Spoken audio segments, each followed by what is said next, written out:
ఉదయం న్యూస్ కి స్వాగతం. బులెటిన్ లో ముందుగా headlines.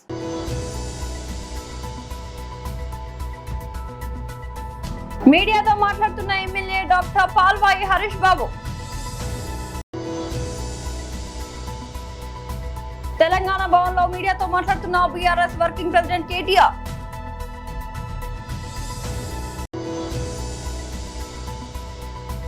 YSRCP state SC cell అధ్యక్షుడు మాజీ ఎమ్మెల్యే టీజేఆర్ సుధాకర్ బాబు ప్రెస్ మీట్. ఫీజు బకాయిలు చెల్లించకపోతే మిలిటెంట్ పోరాటం ఆర్ కృష్ణయ్య. మీడియాతో మాట్లాడుతున్న ఎమ్మెల్యే డాక్టర్ పాల్వాయి హరీష్ బాబు. ముఖ్యమంత్రి గారు ఎందుకు నోరు బారేసుకుంటున్నారో నాకు అర్థమైతలేదు. కానీ ఆయన రెస్ట్లెస్నెస్కి దర్పణం పడుతుందా, లేకపోతే ఆయనలో అసహనం ఉందా, లేకపోతే ఆయన చేయాలనుకున్నది ఏమి చేయలేక చేతగాక మాట్లాడుతున్నారా? కానీ చాలా వేదికల్లో ఆయన నోరు జారుతున్నారు. మీరందరూ చూసినారు, ఇటీవల ఇంజనీరింగ్ విద్యార్థుల మీద పడ్డారు. ఇక మొన్నటి వరకు వాళ్ళ అధ్యాపకులు ఉపాధ్యాయుల మీద పడ్డారు. వాళ్ళది అయిపోయింది వంతుగా. ఇప్పుడు విద్యార్థుల వంతయ్యారు. ఇంజనీరింగ్ విద్యార్థులు క్రిమినల్ వేస్టేజ్గా మిగిలిపోయినరు. వాళ్ళకు కనీసం ఒక ఉత్తరం రాసే పరిస్థితి లేదు, దరఖాస్తు అప్లికేషన్ రాసే పరిస్థితి లేదు అని చెప్తున్నారు అని అంటే దానికి కారణం ఎవరు ఒకసారి ఆలోచన చేయండి. ఇంజనీరింగ్ కాలేజీలు ఇబ్బడి ముబ్బడిగా ఎప్పుడు స్టార్ట్ అయినాయి? రాజశేఖర రెడ్డి గారు ముఖ్యమంత్రిగా ఉన్నప్పుడు ఇబ్బడి ముబ్బడిగా వందల వేల కాలేజీలు స్టార్ట్ అయినాయా లేదా? మరి రాజశేఖర రెడ్డి గారు 2004 నుంచి మొదలు పెడితే ఆ ప్రహసనం ఎప్పటి వరకు సాగింది? 2014 వరకు సాగింది. 10 ఏళ్ళు మీరే అధికారంలో ఉన్నారు, మీ నాయకులే అధికారంలో ఉన్నారు. ఇప్పుడు ముఖ్యమంత్రి గారు అధికారం చేపట్టి 2.5 సంవత్సరాలు అయింది. ఇంజనీరింగ్ శాఖ మీద, టెక్నికల్ ఎడ్యుకేషన్ మీద ఒక సమీక్ష చేసి ఏమన్నా సూచనలు చేసి దాన్ని ఏమన్నా అమలు పరిచినరా?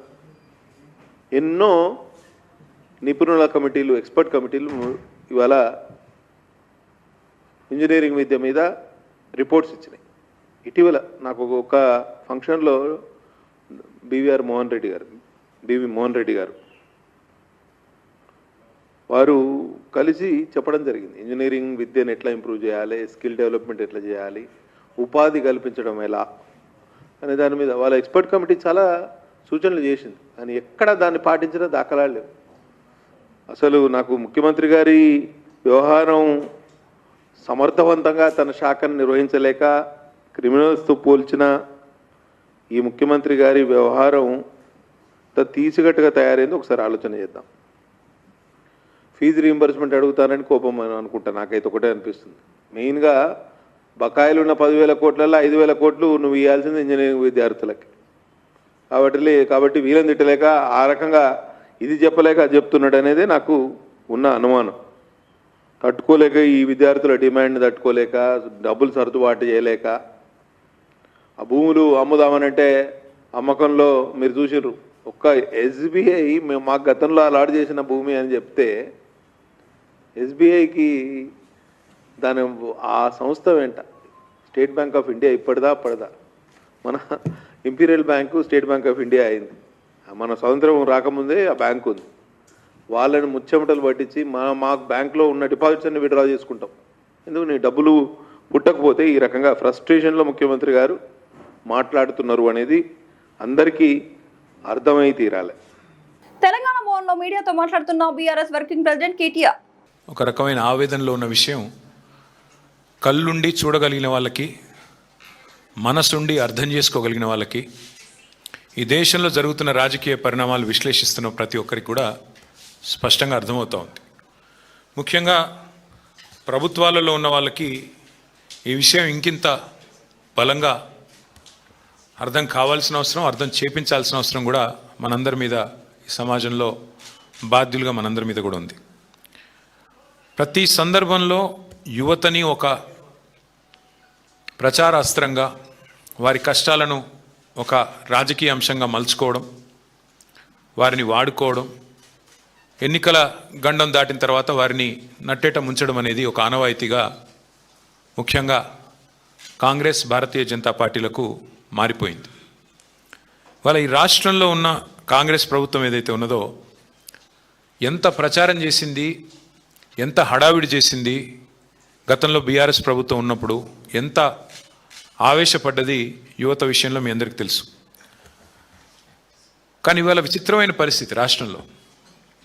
ప్రచార సభల్లో మాత్రమే కాదు, రాష్ట్ర అత్యున్నత సభ చట్టసభ అసెంబ్లీలో జాబ్ క్యాలెండర్ అని చెప్పి డిక్లేర్ చేశారు, విడుదల చేశారు. మా అందరికీ, మేము ఎమ్మెల్యేలుగా ఉన్నాం, మా అందరికీ కూడా క్యాలెండర్ను పంచారు. మేము అదే రోజు చెప్పాము, ఇది జాబులు లేని జాబ్ క్యాలెండరు, ఇందులో ఏమీ లేదు అని చెప్తే కూడా లేదు లేదు లేదు మీకు తెలియదు, మీరంతా కావాలని మా మీద బట్టగాల్చి మీదేస్తున్నారని చెప్పి మరి ఆ రోజు మా మీద దుమ్మెత్తిపోసే ప్రయత్నం చేసినారు. సరిగ్గా ఇప్పుడు 2 ఏళ్ళు అయింది శాసనసభలో జాబ్ క్యాలెండర్ విడుదల చేసి 2 సంవత్సరాలు గడిచింది. సరే, వీళ్ళ డిక్లరేషన్ల పేరిట యూత్ డిక్లరేషను, విద్యార్థి డిక్లరేషను, ఈ డిక్లరేషను, ఆ డిక్లరేషను అని బిల్డప్ ఇచ్చి ఢిల్లీ నుంచి పెద్దవాళ్ళని తీసుకొచ్చి కూడా మీటింగ్లు పెట్టి ప్రచారంతో ఊదరగొట్టారు. సరే, ఆ సభలు పనికిమాలిన చెత్త సభలు అనుకున్నా, వాళ్ళు పెట్టిన సభలు కేవలం ఓట్ల మాయ కోసం చేసిన సభలు అనుకున్నా, చట్టసభల కన్నా గౌరవం ఉండాలి కదా. మీ చెత్త సభల్లో పెట్టిన వాటికి ఎట్లాగో హామీలకు దిక్కులేదు, కానీ చట్టసభల్లో పెట్టిన క్యాలెండర్ కూడా దిక్కు లేకపోతే మరి వాళ్ళ ఏ రకంగా ఈ రాష్ట్రంలోని యువత మరి ఈ ప్రభుత్వాలను విశ్వసించాలి అనేది మన ముందున్న ప్రశ్న. నిన్నటికి నిన్న 2 ఏళ్ళు జాబ్ క్యాలెండర్ విడుదల చేసి ఇప్పటికీ న్యాయం జరగక 2 లక్షల ఉద్యోగాలు మొదటి సంవత్సరంలో ఇస్తానని రాహుల్ గాంధీ స్వయంగా చెప్పి ఇవ్వనందుకు నిరసనగా గడ్డం వేణుకుమార్ అనే ఒక తమ్ముడు ఖమ్మం జిల్లా ముదిగొండ మండలం కొత్త లక్ష్మీపురం, న్యూ లక్ష్మీపురం గ్రామానికి చెందిన ఒక సోదరుడు ఇంత పెద్ద సూసైడ్ నోట్ రాసి నిన్న ఆత్మహత్యాయత్నానికి పాల్పడ్డాడు. ఇది డిప్యూటీ సీఎం బట్టి విక్రమార్క గారి నియోజకవర్గం. వైఎస్ఆర్సీపీ స్టేట్ ఎస్సీ సెల్ అధ్యక్షులు మాజీ ఎమ్మెల్యే టీజేఆర్ సుధాకర్ బాబు ప్రెస్ మీట్. బాబు నాయుడు తన పరిపాలనలో తన పాత ధోరణి అయిన కుయుక్తి రాజకీయాలకు మరోమారు తెరలేపాడు. దీనికి కారణం ఏంటంటే డిఎస్సిలో జరిగిన అక్రమాలపైన, స్కామ్ పైన పెద్ద ఎత్తున ప్రజలు ఉద్యమిస్తున్న విధానం. ఆ అంశం మీద నుండి దృష్టిని ఎలా మార్చాలని ఓ పన్నాగ రాజకీయానికి తెరలేపాడు. దానిలో కూడా మళ్ళీ బలహీన వర్గాలకు సంబంధించిన ఒక ఎమ్మెల్యే స్థాయికి ఎదిగిన వ్యక్తిని, ఓ కురుబ కులస్తుడైన విరూపాక్షిని అర్ధరాత్రి సమయంలో తలుపులు పగలగొట్టి ఓ తీవ్రవాదిని, ఒక ఉగ్రవాదిని అరెస్ట్ చేయడానికి ఎలాగైతే పోలీసులు ఇళ్లను చుట్టుముట్టి ఇళ్లలోకి వెళ్ళి ఎలాగైతే తీసుకొస్తారో అలాగా వైఎస్ఆర్ కాంగ్రెస్ పార్టీ శాసనసభ్యుడు, ఆలూరు శాసనసభ్యుడిని ఆ విధంగా తీసుకొచ్చింది చంద్రబాబు నాయుడు ప్రభుత్వం. జరిగిన సంఘటన, వైఎస్ఆర్ కాంగ్రెస్ పార్టీ కార్యకర్తని అక్రమంగా బంధించి అతన్ని కొడతంటే నేమకల్లు, చిప్పగిరి మండలం నేమకల్లు అనే విలేజ్లో వైఎస్ఆర్ కాంగ్రెస్ పార్టీకి సంబంధించిన కార్యకర్తని అక్రమంగా బంధించి అతని మీద టీడీపీ కార్యకర్తలు దాడి చేస్తుంటే దాడి తట్టుకోలేని కార్యకర్త తనను రక్షించమని తన శాసనసభ్యుడిని వీడియో కాల్ ద్వారా విన్నవించుకున్నాడు.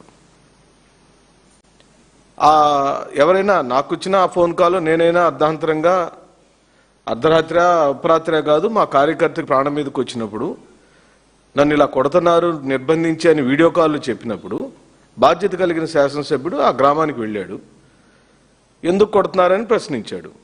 ఏమి నేరం ఉందండి దానిలో? వెళ్ళటానికి, ప్రశ్నించడానికి వెళ్ళిన ఎమ్మెల్యే మీద అక్కడున్న టీడీపీ కార్యకర్తలు పోలీసుల సమక్షంలోనే దాడికి ఎత్తునిచ్చిన సంఘటన మీకందరికి నేను ఇప్పుడు వీడియో చూపిస్తాను. దాడి చేయటంతో పాటు ఘోరం ఏంటంటే అక్కడ మళ్ళీ ఆ అమాయకులైన మా దళితుల్ని వాడుకొని నాగరాజ్ అనే టీడీపీ కార్యకర్త స్వయంగా తన భార్య నైటీని చింపివేయటాన్ని ఇప్పుడు చంద్రబాబు నాయుడు యొక్క కుయుక్తి రాజకీయ డైవర్షన్ పొలిటికల్ సిస్టమ్కి పరాకాష్ట దృశ్యాలు ఇవి. ఫీజు రియంబర్స్మెంట్ బకాయిలను వెంటనే విడుదల చేయాలని తెలంగాణ ప్రభుత్వాన్ని ఎంపీ ఆర్ కృష్ణయ్య డిమాండ్ చేశారు.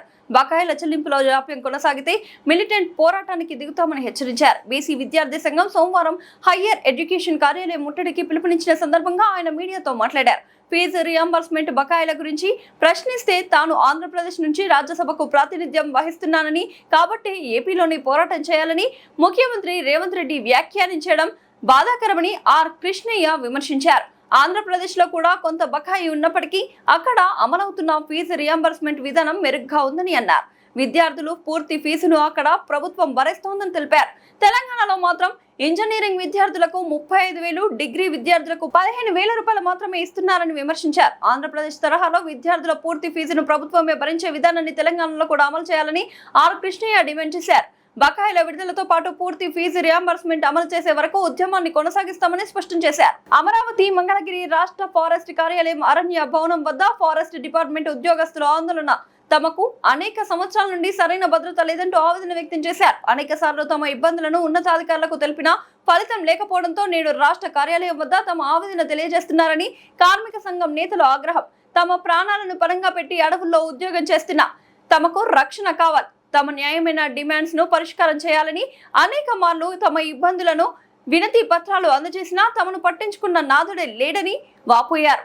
తమ వద్ద ఉన్న వాహనాలు సైతం తుప్పుపట్టి ఉన్నాయని, ఆయుధాలు అదే స్థితిలో ఉన్నాయని తమను పట్టించుకోండంటూ వేడుకుంటున్నారు.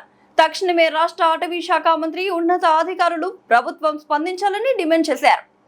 ఈ మంగళగిరికి వచ్చి ఇక్కడ 400 మందికి రాష్ట్రంలోనే మొత్తం వీళ్ళంతా 2,000 మంది ఉన్నారు. వీళ్ళు కూడా చాలా సమస్యలతో సతమతమైతా అనేక రోజుల నుంచి ఈ ఆఫీసు చుట్టూ తిరుగుతున్నారు. కానీ ఇలా సమస్యలు ఒక్కటి కూడా పరిష్కారం కావడం. ఈరోజు ముఖ్యంగా ఎన్విరాన్మెంటల్ ప్రొటెక్షన్ కోసం అంటే ఏదైతే ఉందో పర్యావరణ పరిరక్షణలో భాగంగా అడవులను సంరక్షణ చేసే కార్యక్రమంలో వీళ్ళందరూ చాలా కష్టపడి పనిచేస్తున్నారు. డ్రైవర్లు కానీ, తర్వాత డేటా ఎంట్రీ ఆపరేటర్లు కానీ, ఇతర సిబ్బంది కూడా అంతా కూడా వీళ్ళు మరి అడవులలో ఎలుగుబంట్లు, తర్వాత అనేక వన్య మృగాలు, తర్వాత భయంకరమైనటువంటి మృగాల మధ్య కూడా మరి డ్యూటీలు చేస్తున్నారు. వీళ్ళు ప్రయాణించిన వాహనాలన్నీ కూడా తుప్పుబట్టి మరి షెడ్యూల్ వేయాల్సినటువంటి వాహనాలు కూడా దాంట్లో ప్రయాణం చేస్తున్నారు. వీళ్ళకి ఎలాంటి ఇన్సూరెన్స్ లేదు. ముఖ్యంగా నెల జీతం ఖచ్చితంగా వేయాలి. లేకపోతే ఎట్లా 4 నెలలకు 3 నెలలకు జీతాలు వేయడం వల్ల ఇలా భార్య పిల్లలు వీళ్ళు ఎట్లా బతకాలా? ఈరోజు పిల్లలు చదివించుకోవాలన్నా, ఇంటి అద్దెలు కట్టాలన్నా, లేకపోతే ఎలాంటి సరుకులు తెచ్చుకోవాలన్నా, కూరగాయలు తెచ్చుకోవాలన్నా మరి ఎవరు అప్పులు ఇయ్యరు కదా. మరి అప్పో సప్పో చేసి మరి ఇలా చుట్టూ తిరుగుతుంటే ఇల్లు పట్టించుకోవాలా. కాబట్టి గవర్నర్ ఉప ముఖ్యమంత్రి పవన్ కళ్యాణ్ గారు దీని మీద వెంటనే స్పందించి ఇలా సమస్యలు పరిష్కారం చేయాలా. ముఖ్యంగా ఇళ్లకు మరి ఉద్యోగ భద్రత కల్పించాలా. ఈరోజు కాంట్రాక్టర్లు కొంతమంది ఇలా వచ్చేటువంటి వేతనంలో కూడా దండుకోవడానికి చూస్తున్నారు. కాబట్టి థర్డ్ పార్టీని తీసేయాలా. ఇలా ఉండేటువంటి 3 కేటగిరీలలో వేతనాలు పెంపుదల చేయాలా. అదేవిధంగా వీళ్ళకు మరి అన్ని రకాల సౌకర్యాలు కల్పించాలా. ముఖ్యంగా సంజీవని ఇన్సూరెన్స్ పథకం వీళ్ళందరికీ కూడా అమలు చేయాలా. కాబట్టి ఇటువంటి సమస్యలన్నీ వాళ్ళ న్యాయమైన కోరికలు తీర్చాలని చెప్పేసి ఏఐటీసీగా డిమాండ్ చేస్తున్నాము. మేము కూడా వీళ్ళు కూడా ప్రభుత్వం స్పందించకపోతే వీళ్ళకు అండగా దండగా ఏఐటీసీ ఉంటుంది.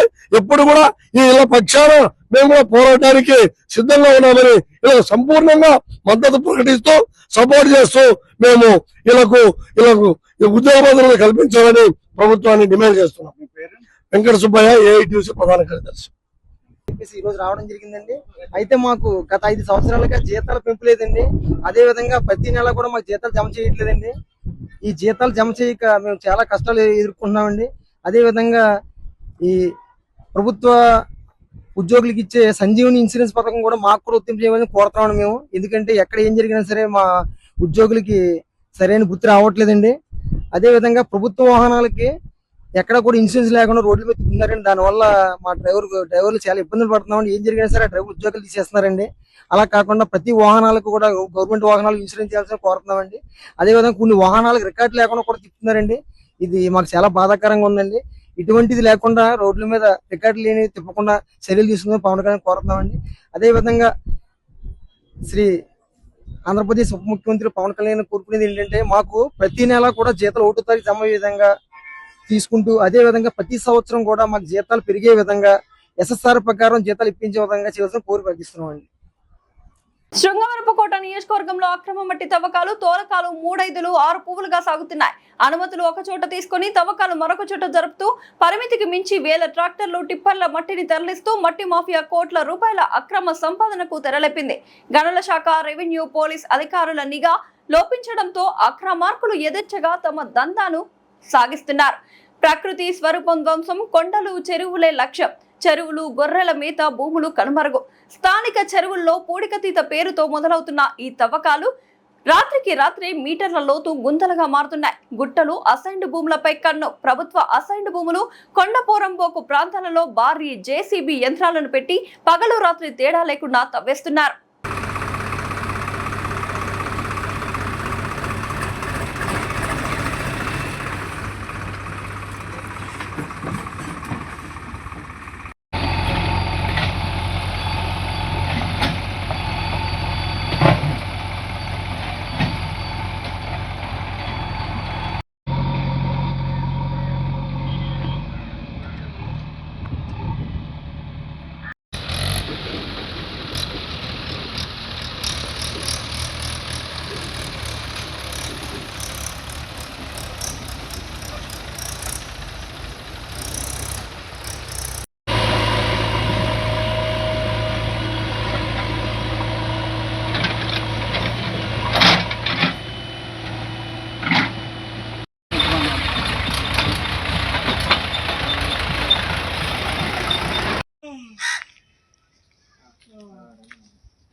ఏ చంద్రయ్య? ఏ ఊరు? పాటూరా? వెంకటగిరి పట్టణంలోని 12వ వార్డు మల్లమ్మ గుడి వీధి వద్ద గౌరవ శాసనసభ్యులు శ్రీ కురుగొండ్ల రామకృష్ణ ఆధ్వర్యంలో కూటమి ప్రభుత్వం వచ్చి 2 ఏళ్ల పరిపాలనలో ఇంటింటికి కూటమి ప్రభుత్వం ప్రచార కార్యక్రమం విజయవంతంగా జరిగింది. రాష్ట్రంలో ముఖ్యమంత్రి శ్రీ నారా చంద్రబాబు నాయుడు గారి నాయకత్వంలో కూటమి ప్రభుత్వం 2 ఏళ్ల పాలన పూర్తి చేసుకున్న సందర్భంగా ప్రభుత్వం ప్రజలకు అందిస్తున్న సంక్షేమ పథకాలను మరియు అభివృద్ధి కార్యక్రమాలను ఎమ్మెల్యే కరపత్రాల ద్వారా ప్రజలకు స్వయంగా వివరించారు. ఈ సందర్భంగా ఎమ్మెల్యే శ్రీ కురుగొండ్ల రామకృష్ణ గారు మాట్లాడుతూ పలు కీలక విషయాలను వెల్లడించారు. చేనేతలకు వరం, ప్రతి మక్కానికి 25,000 ఆర్థిక సాయం అందించడంతో పాటు అసురట్నం వంటి అనుబంధ పనులు చేసే వారికి సాయం అందిస్తున్నామన్నారు. అలాగే చేనేతలకు 200 యూనిట్ల ఉచిత విద్యుత్ ఇస్తున్నట్లు తెలిపారు.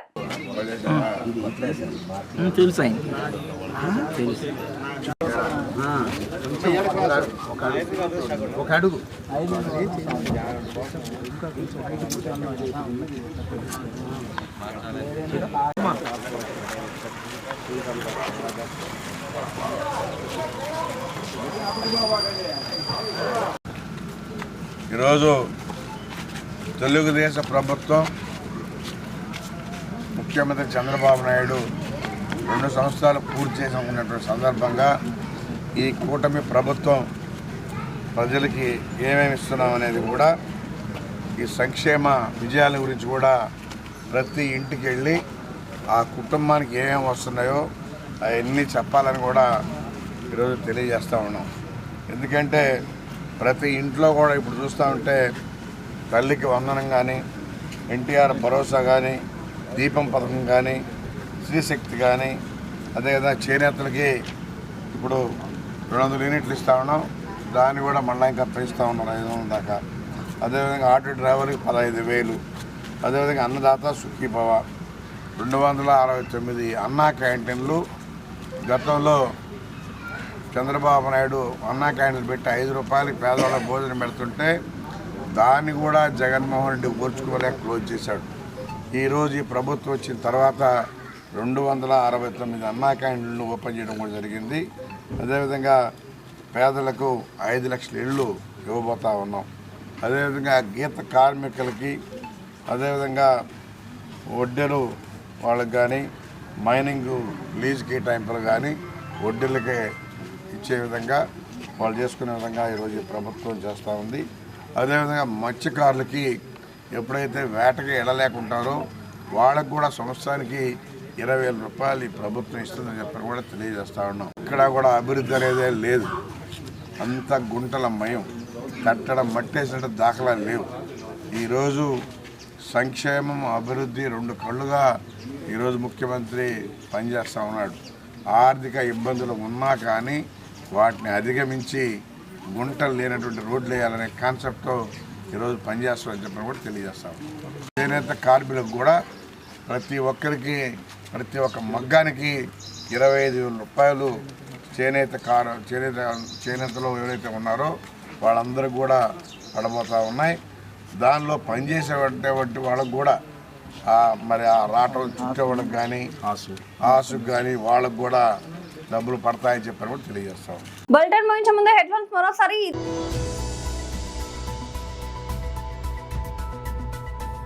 మీడియాతో మాట్లాడుతున్న ఎమ్మెల్యే డాక్టర్ పాల్వాయి హరీష్ బాబు. తెలంగాణ భవన్లో మీడియాతో మాట్లాడుతున్న బీఆర్ఎస్ వర్కింగ్ ప్రెసిడెంట్ కేటీఆర్.